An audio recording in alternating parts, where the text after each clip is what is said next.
Perkenalkan, nama saya Desmiati Damanik, kelas 4AD, NPM 224208086, jurusan Akuntansi, Fakultas Ekonomi, Universitas Metodis Indonesia. Di sini saya akan menjelaskan mengenai balance scorecard. Balance scorecard adalah pendekatan baru terhadap manajemen yang dikembangkan oleh Robert Kalpan dan David Norton pada tahun 1990-an. Balance scorecard membantu organisasi untuk menyeimbangkan perspektif keuangan dan non-keuangan. Balance scorecard membantu organisasi untuk fokus pada apa yang penting dan melacak kemajuan mereka dalam mencapai tujuan mereka. Balance scorecard sebagai alat manajemen strategi. Balance scorecard adalah alat manajemen strategi yang membantu organisasi untuk yang pertama menerjemahkan strategi menjadi tindakan, yang kedua mengukur kinerja terhadap strategi, yang ketiga menyelaraskan inisiatif dan sumber daya dalam strategi, yang keempat mendorong perubahan dan inovasi, yang kelima meningkatkan akuntabilitas. Konsep balance scorecard, konsep inti balance scorecard adalah yang pertama perspektif keuangan, fokus pada tujuan keuangan organisasi seperti profitabilitas, pertumbuhan dan nilai pemegang saham. Yang kedua perspektif pelanggan, fokus pada kepuasan pelanggan, loyalitas dan pangsa pasar. Yang ketiga perspektif proses internal, fokus pada efisiensi dan efektivitas proses internal organisasi. Yang keempat perspektif pembelajaran dan pertumbuhan, fokus pada pengembangan karyawan, inovasi, kapabilitas organisasi. Adapun alasan balance scorecard dibutuhkan, yang pertama perubahan lingkungan bisnis, yang kedua kebutuhan untuk fokus pada pelanggan, yang ketiga pentingnya proses internal, yang keempat kebutuhan untuk berinovasi. Di sini ada 4 perspektif balance scorecard. Yang pertama perspektif keuangan, fokus pada tujuan keuangan organisasi seperti portabilitas, pertumbuhan dan nilai pemegang saham. Yang kedua perspektif pelanggan, fokus pada kepuasan pelanggan, loyalitas dan pangsa pasar. Yang ketiga perspektif proses internal, fokus pada efisiensi dan efektivitas proses. Kelemahan balance scorecard. Balance scorecard memiliki beberapa kelemahan, termasuk yang pertama kompleks, rumit untuk dirancang dan diterapkan, membutuhkan banyak waktu dan sumber daya. Yang kedua, subjektif.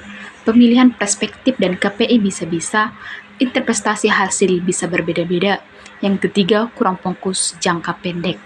Terlalu fokus pada jangka pendek, kurang panduan untuk mengambil suatu keputusan.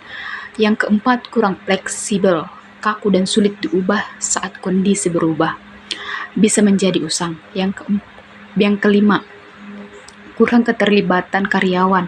Karyawan tidak merasa memiliki dan termotivasi jika tidak dilibatkan. Yang keenam, biaya mahal, terutama untuk organisasi besar, termasuk biaya konsultan, software, dan pelatihan.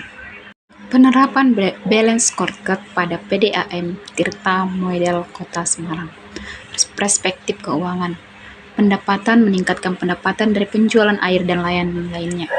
Profitabilitas meningkatkan laba bersih dan mengelola biaya secara efektif. Yang ketiga, efisiensi, mengurangi kebocoran air, meningkatkan penagihan listrik. Perspektif pelanggan, yang pertama kepuasan pelanggan, yang kedua loyalitas pelanggan, yang ketiga pangsa pasar. Penerapan balance scorecard pada PDAM Tirta Model Kota Semarang. Yang pertama perspektif proses bisnis internal, yang kedua operasional, meningkatkan efisiensi operasional dan mengurangi waktu penyelesaian gangguan dan meningkatkan kualitas air. Yang kedua operasional, meningkatkan efisiensi operasional dengan mengurangi waktu penyelesaian gangguan dan meningkatkan kualitas air. Yang ketiga sumber daya manusia, meningkatkan kompetensi dan motivasi karyawan melalui pelatihan dan pengembangan. Yang keempat teknologi, memanfaatkan teknologi untuk meningkatkan efisiensi dan efektivitas organisasi. Perspektif pembelajaran dan pertumbuhan, yang pertama inovasi, yang kedua keberlanjutan, yang ketiga kemitraan. Kombinasi alat yang harus dilakukan perusahaan untuk menilai kinerja organisasi. Balance scorecard dapat digunakan bersama dengan alat pengukur kinerja lainnya seperti balance scorecard atau BSC, mengukur dari 4 perspektif keuangan pelanggan, proses internal, dan pembelajaran dan pertumbuhan. Yang kedua Performance Indicator atau KPI, matrik untuk mengukur pencapaian dan tujuan BSC. Yang ketiga, Employee Satisfaction. Supply atau SSS, mengukur kepuasan pelanggan. Yang keempat, Performance Appraisal, menilai kinerja individu karyawan. Yang kelima, benchmarking, membandingkan kinerja dengan organisasi lain. Yang keenam, best practice, menerapkan praktik terbaik dari organisasi lain. Yang ketujuh, financial statement, memberikan gambaran kesehatan keuangan.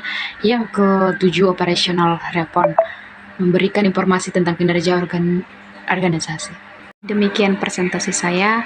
Sekian dan terima kasih.